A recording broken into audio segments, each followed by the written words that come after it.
Tu utilises toujours les mêmes mots basiques et tu n'arrives pas à montrer tout ton potentiel en français? Alors, cette vidéo est faite pour toi. Je vais te donner de nombreux mots et des expressions variées pour que tu parles comme les Français dans leur quotidien, dans une situation informelle ou formelle. D'un côté, nous avons Louis, qui est un Français très décontracté, au langage assez familier. Ouais, ben, j'utilise la langue du quotidien, quoi. C'est comme ça qu'on parle, hein. Et d'un autre côté, nous avons le créateur de la langue française qui adore les règles strictes de l'Académie française et le registre soutenu. Vous voulez dire que j'apprécie et que je respecte la langue française. En réalité, je parle un français correct et pur, pas comme cet autre individu.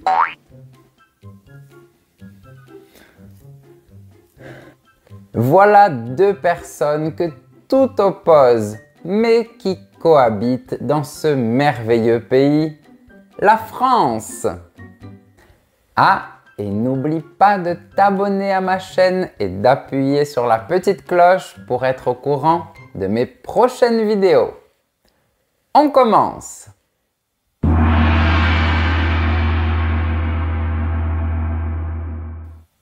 En français standard, on dit « ça va ?» Mais « ça va ?» c'est très basique.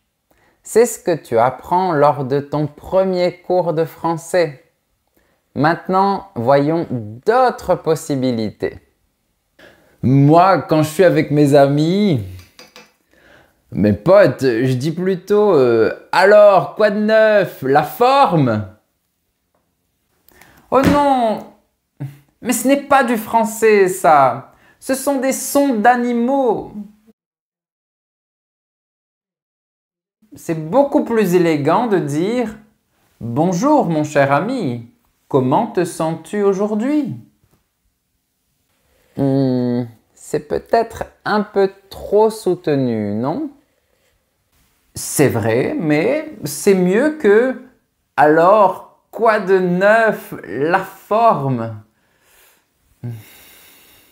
Gna gna gna gna gna gna, redescends sur terre, personne parle comme toi. Du calme, messieurs, passons à une autre phrase.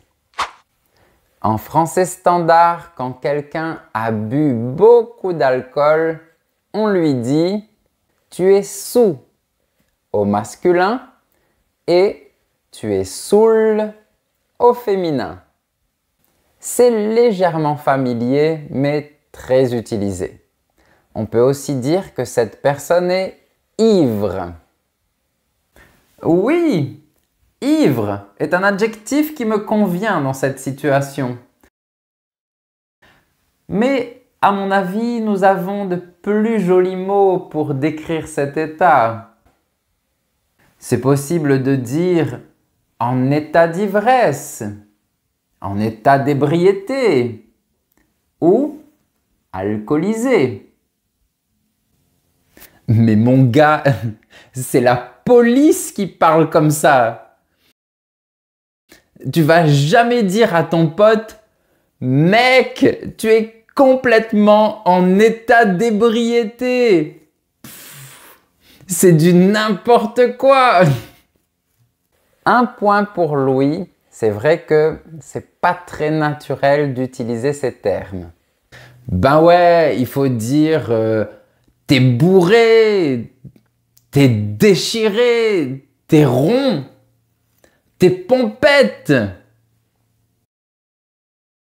Sinon, tu fais ce geste. Ça, c'est le vrai français. Le français des sauvages. Bon, en fait, quand on boit beaucoup d'alcool, on utilise souvent un langage plus familier, Donc je pense que Louis a un peu plus raison. Et c'est un professeur qui dit ça, rien ne va plus. Désolé, mais les expressions comme en état d'ébriété ou alcoolisé sont plus utilisées par la police. Voilà un autre mot qu'on peut analyser. La police. Louis, si tu parles avec tes amis, quel mot tu emploies pour désigner la police? Je peux utiliser le mot police, mais c'est vrai qu'entre amis, on a tendance à dire les flics. Par exemple, roule pas trop vite, il y a les flics sur la route. Sinon, on utilise un nom d'animal. Les poulets. Je sais pas pourquoi on dit les poulets pour désigner la police, mais c'est marrant. Et parfois je dis les keufs, mais c'est encore plus familier. C'est même extrêmement familier. Pour être plus sophistiqué, à la place de ces mots, on peut utiliser les forces de l'ordre, les forces de sécurité ou la force publique. C'est vrai, mais ça c'est plus pour les journalistes. Donc on peut utiliser tous les mots que vous avez partagés tous les deux, mais il faut bien faire attention au contexte. Parlons du temps maintenant. En français courant, on peut dire « il ne fait pas beau ». Mais comment est-ce qu'on pourrait dire ça autrement? Je souhaiterais prendre la parole en premier car j'ai de très belles suggestions. Les voilà. Le ciel n'est pas particulièrement clément. Le temps n'est pas des plus agréables. Ou tout simplement, le temps est maussade.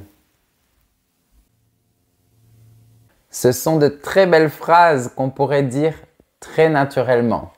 Je suis d'accord. Louis, quelques suggestions? Carrément! Alors, moi, je dirais ça de manière un peu plus directe. Genre, il fait moche. Ou le temps est pourri. Je pourrais même dire, quel temps de merde! D'accord, pour la dernière phrase, on est déjà dans un registre beaucoup plus relâché quand même. Voire vulgaire. Passons à du vocabulaire plus agréable. Comment dire « mon amour » de manière familière ou soutenue? Ben, ma copine et moi, on se donne plein de petits noms. Moi, je l'appelle ma puce, chérie ou m'amour. Et elle dit mon cœur, mon trésor ou m'amour aussi. Monsieur Louis, votre compagne mérite bien mieux que ces mots. Vous pourriez lui dire « Ma chère et tendre, je ne cesse de penser à toi. » Ou « Ma bien-aimée, mon cœur s'ennuie de toi. » Ou « Ma muse, je t'aime. » Si je lui dis ça, elle va penser que je suis bourré ou alcoolisé. Je voudrais qu'on revienne à cette phrase si importante. Je t'aime. Il y a d'autres façons de dire ça aussi. On vous écoute tous les deux. On va commencer par le créateur de la langue française.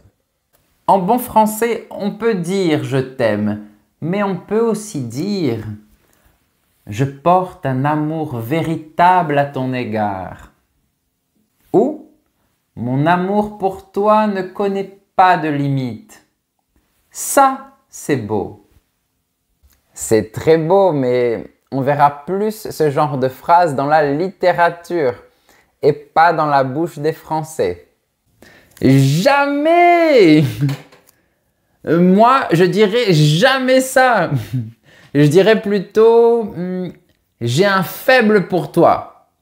C'est mignon, c'est tendre. Ou je te kiffe. Ça, c'est fort. C'est jeune, c'est décontracté. Oui, kiffer, c'est un verbe qui signifie aimer. Tu peux l'utiliser pour les personnes, mais on l'utilise un peu plus pour les choses. Par exemple, j'ai kiffé mon dernier séjour en France. On peut l'écrire avec un F ou deux. C'est comme tu préfères. Ça dépend de la taille de ton amour. Et si tu kiffes mes vidéos, n'oublie pas de mettre un j'aime pour soutenir mon travail et pour aider ma chaîne. Une autre phrase très courante. Il est beau ou elle est belle. C'est très normal de le dire comme ça, mais quelles sont les alternatives que nous avons? On écoute Louis. Franchement, moi je pense qu'on dit plus c'est un beau gosse pour parler d'un homme, mais c'est une bombe, c'est un canon pour parler d'une femme. Ou elle est trop fraîche. Mais la dernière phrase est plus utilisée par les jeunes.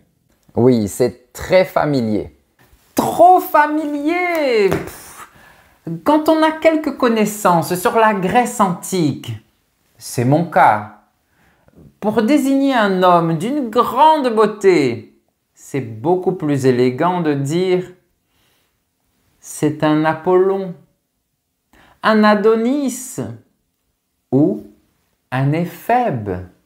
Et pour une femme, disons plutôt, c'est une Vénus, c'est une déesse. Ça, c'est très littéraire. Dans le langage courant, on peut aussi dire « il ou elle est splendide » et ça marche très bien. On passe à une phrase très utilisée au quotidien. J'ai faim. Comment est-ce qu'on peut dire ça d'une autre façon? Tu peux dire j'ai la dalle. Je pense que c'est l'expression la plus utilisée. Pour rigoler, on peut dire j'ai une faim de loup.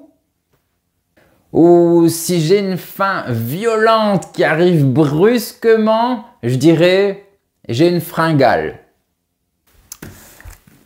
Oui, personnellement, je dirais plutôt j'ai l'estomac vide, pour parler simplement.